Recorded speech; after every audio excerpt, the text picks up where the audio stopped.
Hello guys, welcome back to micro classes. हमारी BEd की important questions की series चल रही है, जिसमें आज का हमारा क्वेश्चन रहने वाला है सतत व व्यापक मूल्यांकन क्या होता है। शॉर्ट क्वेश्चन के रूप में आपसे आता है, या तो आपसे सीसीई की फुल फॉर्म पूछ लेंगे वेरी शॉर्ट क्वेश्चन में, या फिर आपका एग्जामिनर वाइवा में भी आपसे यह क्वेश्चन पूछ लेता है सीसीई की फुल फॉर्म क्या है, जो कि होती है आपकी कंटिन्यूअस एंड कॉम्प्रहेंसिव इवैल्यूएशन। इसे ही आप सतत व व्यापक मूल्यांकन कह देते हैं। अब ये होता क्या है, इस वीडियो में हम वही देखने वाले हैं। सतत व व्यापक मूल्यांकन, कंटिन्यूअस एंड कॉम्प्रहेंसिव इवैल्यूएशन, यह आपका मूल्यांकन करने का ही एक तरीका होता है।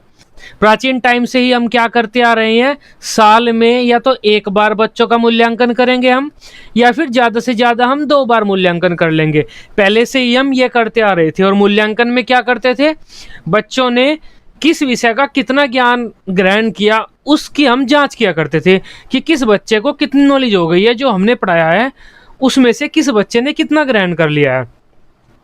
यह हमारा जनरल मूल्यांकन था। लेकिन 2009 जो आरटीई एक्ट हमारा लगा था, शिक्षा का अधिकार अधिनियम राइट टू एजुकेशन 2009 एक्ट जो लागू किया गया था, उसमें सीबीएसई या भारत सरकार के तहत सीसीई भी लागू कर दिया गया था। आरटीई के प्रभावी होते ही हमारा सीसीई भी प्रभावी हो गया था। अब सीसीई में क्या होता है, सतत व व्यापक मूल्यांकन में क्या होता है, उसे हम देखते हैं। सतत व व्यापक मूल्यांकन आपका 2 शब्दों से मिलकर बना है। पहला आपका सतत हो जाता है, दूसरा व्यापक। मुख्य तौर पर इसमें 2 शब्दों का प्रयोग हुआ है। अगर सतत की बात करें हम, सतत शब्द का मतलब हो जाता है आपका लगातार। इसका मतलब होता है यहाँ पर आपके इस सतत व व्यापक मूल्यांकन जो ये लाइन है, जो फ्रेज है, इसमें सतत का मूल्यांकन यहाँ पर हो जाता है लगातार का। हमें पूरे वर्ष भर बच्चों का लगातार मूल्यांकन करना है। पूरे वर्ष भर जितनी भी बार आप कर सके, हर चैप्टर के बाद कर सकते हैं, हर 2 महीने के बाद कर सकते हैं। ये जो आपके सीबीएसई स्कूल में अब 3-3 या 4-4 बार पेपर होने लगे हैं एक साल में, वो आपका सतत व व्यापक मूल्यांकन का ही परिणाम है। अब व्यापक शब्द का अर्थ हो जाता है आपका सभी पक्षों का। व्यापक मतलब संकुचित मूल्यांकन नहीं करना, हमें व्यापक मूल्यांकन करना है बच्चे के सभी पक्षों का। बच्चे ने कितना ज्ञान ग्रहण किया है उसका मूल्यांकन करना है।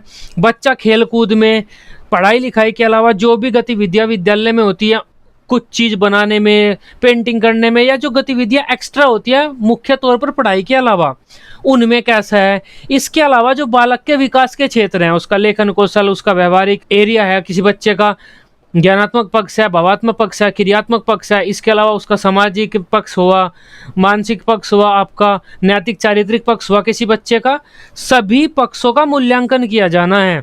पहले हम क्या किया करते थे, साल में 1 या 2 बार मूल्यांकन किया करते थे। और किस चीज़ का किया करते थे, बस बच्चों के जो शैक्षिक क्षेत्र हैं, कितना ज्ञान ग्रहण किया है उन्होंने, उस ज्ञान का मूल्यांकन करते थे। लेकिन अब साल में 1 या 2 बार मूल्यांकन नहीं होगा। या तो आप हर चैप्टर के बाद करो, या हर यूनिट के बाद करो, या फिर हर 2 महीने के बाद करो, या फिर हर 3 महीने के बाद करो।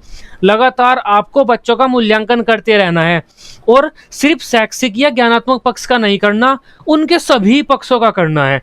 यह मतलब हो जाता है आपके सतत व व्यापक मूल्यांकन का। यहाँ पर आप देख भी सकते हैं, इस प्रकार सतत व व्यापक मूल्यांकन का अर्थ हो जाता है छात्रों के सभी पक्षों का पूरे साल भर मूल्यांकन किया जाना है। सतत व व्यापक मूल्यांकन बच्चे के समुचित विकास का निरंतर और नियमित मूल्यांकन है। समुचित विकास का निरंतर व नियमित मूल्यांकन है, न कि सिर्फ शैक्षिक पक्ष का। समुचित विकास का मूल्यांकन है ये। कौन सा, निरंतर व नियमित, मतलब लगातार होता रहेगा, रुकेगा नहीं साल में। जिसमें विकास के सभी पहलुओं का विभिन्न विधियों उपकरणों के माध्यम से समय समय पर मूल्यांकन किया जाता है। सतत व व्यापक मूल्यांकन आप समझ गए होंगे क्या होता है। हम पहले 1 या 2 बार साल में मूल्यांकन किया करते थे। इस हमारी मूल्यांकन की पद्धति को तोड़ने के लिए सीबीएसई ने क्या किया, सतत व व्यापक मूल्यांकन का एक तथ्य हमें दिया। इस मूल्यांकन के तहत हमें बच्चों का मूल्यांकन हमेशा करते रहना है। इससे क्या फ़ायदा होगा, अगर किसी बच्चे में कोई प्रॉब्लम है, वो हमें 2 महीने बाद ही पता चल जाएगी कि हाँ, यह है बच्चा नाउन में कमज़ोर है, या फिर यह बच्चा हमारा रीडिंग में कमज़ोर है। नहीं तो 6 महीने बाद पता चलती थी, जब उसके नंबर कम आ जाते थे इंग्लिश में, तब हम देखते थे इंग्लिश में इस बच्चे के नंबर कम क्यों आ गए। अब 2 महीने में ही पता चल जाएगा कि हाँ, इंग्लिश में इसके नंबर कम आ रहे हैं, तो हम मेहनत कर सकते हैं उस बच्चे पे। और इसी के साथ साथ हमें उसका नैतिक चारित्रिक जो उसके और दूसरे विकास हो रहे हैं पढ़ने के अलावा, उनका भी ध्यान रखना है मूल्यांकन में। सेम बातें आपकी यहाँ पर इंग्लिश में लिखी हुई हैं, आप इन्हें भी चेक कर सकते हैं। जो CCE है, राइट टू एजुकेशन एक्ट 2009 के तहत लागू किया गया था, CBSE ने लागू किया था और इंडियन गवर्नमेंट ने लागू किया था। यह दो शब्दों से मिलकर बना है, कंटिन्यूअस और कॉम्प्रिहेंसिव। कंटिन्यूअस का मतलब हो जाता है रेगुलरिटी, मतलब लगातार। कॉम्प्रिहेंसिव का मतलब होता है ऑल एस्पेक्ट्स, मतलब सभी पक्षों का विकास किया जाना है। ये आप देख सकते हैं, सेम चीज़ें यहाँ पर इंग्लिश में लिखी हुई है। इसमें हम क्या करते हैं, पाठ्यक्रम को छोटे छोटे भागों में बांट लेते हैं। जैसे कि 2 महीने में ये पूरा कराने हैं चैप्टर, 2 महीने में ये चैप्टर, 2 महीने में इतना पूरा हो जाना चाहिए हमारा पाठ्यक्रम, 2 महीने में इतना पूरा हो जाना चाहिए। और इन 2 महीने के बाद हम उनका मूल्यांकन करेंगे। हम बच्चे की समस्याओं के बारे में पता कर पाएंगे। अब सतत व व्यापक मूल्यांकन में हम 2 प्रकार की परीक्षाओं का प्रयोग करते हैं, रचनात्मक परीक्षाएं व योगात्मक परीक्षाएं, फॉर्मेटिव एग्जाम्स व समेटिव एग्जाम्स। अब इनके बारे में मैं आपको बता चुका हूं जब मैंने इवैल्यूएशन के टाइप्स पढ़ाए थे, मूल्यांकन के जब प्रकार पढ़ाए थे, तो मैंने बताया था फॉर्मेटिव मूल्यांकन क्या होता है, समेटिव मूल्यांकन क्या होता है। वहां जाकर आप देख सकते हैं, और जितना चाहें लॉन्ग बनाना चाहें इस क्वेश्चन को लॉन्ग भी आप यहां से बना सकते हैं। थोड़ा थोड़ा सा पेपर में आप इनके बारे में भी लिख दीजिए। रचनात्मक परीक्षाएं आपकी क्या होती हैं, जब कोई बच्चा पढ़ रहा है, पढ़ते टाइम आप जो उसका टेस्ट लेंगे उसे आप रचनात्मक परीक्षा कहेंगे। और योगात्मक परीक्षा आपकी क्या होती है, अगर उसने पढ़ाई पूरी कर ली है, पढ़ाई पूरी करने के बाद जो आप टेस्ट लेंगे उसे योगात्मक परीक्षाएं बोलते हैं। पढ़ाते टाइम आपने बच्चों से 2-4 क्वेश्चन पूछ लिए, वह तो रचनात्मक परीक्षा हो जाएगा। चैप्टर पढ़ाने के बाद आपने एक पेपर पेंसिल पे टेस्ट ले लिया, उसमें बच्चों को नंबर दिए कि आपके 10 में से जो 6 नंबर आए, यह आपका योगात्मक परीक्षा हो जाएगा। इसे आप बेहतर जानते हैं। अब सतत व व्यापक मूल्यांकन के लाभ या फिर उद्देश्य देख लेते हैं। इसके क्या उद्देश्य हैं। उद्देश्य आपके मोस्ट इम्पोर्टेंट हैं, क्योंकि यह नई चीज लाई गई है आपकी एग्जाम्स में, या फिर आपकी बात की जाए शिक्षा में। अब ये क्यों लाई गई है, क्या उद्देश्य थे, पेपर वाला आपसे पूछता है। यहां पर हमने 10 उद्देश्य लिए हुए हैं, एक एक करके इन्हें सबको देखते हैं। सबसे पहला हो जाता है CCE का प्रमुख उद्देश्य है निश्चित समय उपरांत छात्रों की प्रगति को जानना है। मतलब थोड़े थोड़े समय के बाद इन एक निश्चित समय बना लेते हैं हम, 2 महीने 3 महीने, एक यूनिट के बाद या एक चैप्टर के बाद, कब हम मूल्यांकन करेंगे बच्चों का। निश्चित समय के बाद छात्रों की प्रगति, कितनी प्रगति उनकी चल रही है, कहीं ऐसा तो नहीं है मैं पिछड़ी गई हूँ। दूसरा पॉइंट हो जाता है, मुख्य है यह भी आपका, छात्रों में मूल्यांकन व परीक्षा के प्रति डर खत्म करना। अब बच्चे क्या करते हैं, डरते हैं। जब पेपर होता है उनका, पेपरों में नर्वसनेस फील करते हैं, होपलेस हो जाते हैं बच्चे, डर महसूस करते हैं पेपर में। अब अगर उनका हर 2 महीने बाद एक तरह सा पेपर ये होता रहेगा, टेस्ट टाइप में हम पेपर लेते रहेंगे हर 2 महीने बाद या हर 3 महीने बाद, तब जो परीक्षा का डर है वह बच्चों में लगभग खत्म हो जाएगा।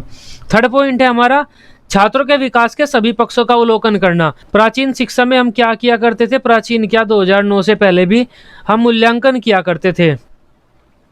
मूल्यांकन किस चीज का करते थे, बच्चे के ज्ञानात्मक पक्ष का।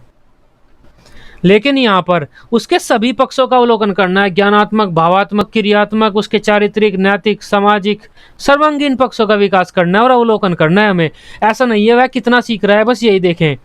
फोर्थ पॉइंट है छात्रों को उचित दिशा निर्देश प्रदान करने में। अब इसका उद्देश्य है कि यह है छात्रों को उचित दिशा निर्देश प्रदान करने में लाभकारी है। यहाँ पर आप लाभकारी भी लिख सकते हैं अगर लिखना चाहते हैं। CCE के द्वारा अध्यापक विद्यार्थियों में होने वाले व्यवहारगत परिवर्तन को जान सकता है। बच्चों में कौन कौन से चेंजेज आ रहे हैं, वह पढ़ा रहा है तो उनके व्यवहार में कौन कौन से परिवर्तन आ रहे हैं, आ भी रहे हैं या फिर ऐसे ही वह पढ़ा रहा है, ये सारी चीजें एक टीचर जान सकता है। इससे शिक्षण अधिगम प्रक्रिया में सुधार होता है। अब सुधार तो हो गई, एक टीचर इतनी मेहनत कर रहा है, इतनी नई नई चीजें लागू की गई हैं, इससे शिक्षण प्रक्रिया छात्र केंद्रित बनती है। अब एक टीचर छात्रों के बारे में सोचना शुरू करता है, किस छात्र पे क्या आता है, किस छात्र पे क्या नहीं आता है, तब हमारी जो शिक्षण प्रक्रिया है वह छात्र केंद्रित बन जाती है। 8वां पॉइंट है, इससे छात्रों का नियमित तौर पर अवलोकन किया जाता है। मतलब 1 या 2 बार नहीं करते हम साल में कि 1 बार कर लिया 2 बार कर लिया, नियमित तौर पर अवलोकन करते हैं। और जब टेस्ट भी नहीं ले रहे, उनका पेपर भी नहीं ले रहे, जनरल ऑब्जर्वेशन करते हैं हम क्लास में, कौन सा बच्चा कैसी परफॉर्मेंस दे रहा है। 9वां पॉइंट हो जाता है, यह छात्रों को प्रेरित करता है। अब जो बच्चों की प्रॉब्लम्स है अगर उनको दूर कर दिए जाए तो मोटिवेट तो बच्चे होंगे ही। 10वां पॉइंट है, इसमें जो है एक शिक्षक छात्रों की कमजोरियों को पहचान कर दूर करता है या फिर उसे कमजोरियों को पहचान कर दूर करने का अवसर मिलता है।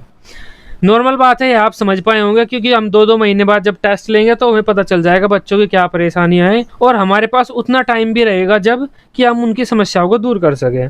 यह हमारा CCE था कॉम्प्रहेंसिव एंड कंटिन्यूअस इवैल्यूएशन, सतत व व्यापक मूल्यांकन।